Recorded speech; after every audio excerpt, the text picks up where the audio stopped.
لا حول ولا قوة إلا بالله العلي العظيم. بسم الله الرحمن الرحيم.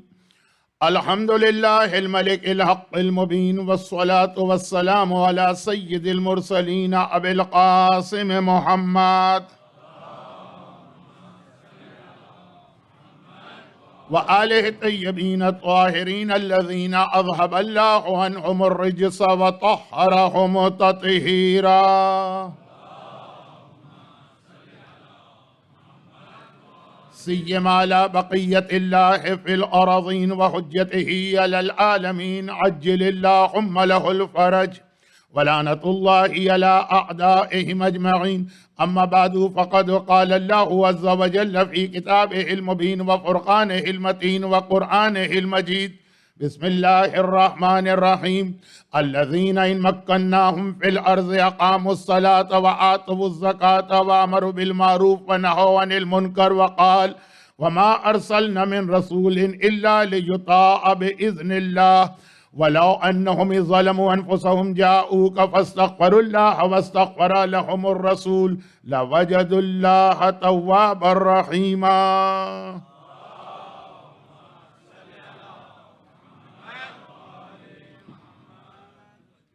اس سے پہلے کہ آج جس عنوان پہ گفتگو کرنا ہے اس پر بات کو آگے بڑھایا جائے،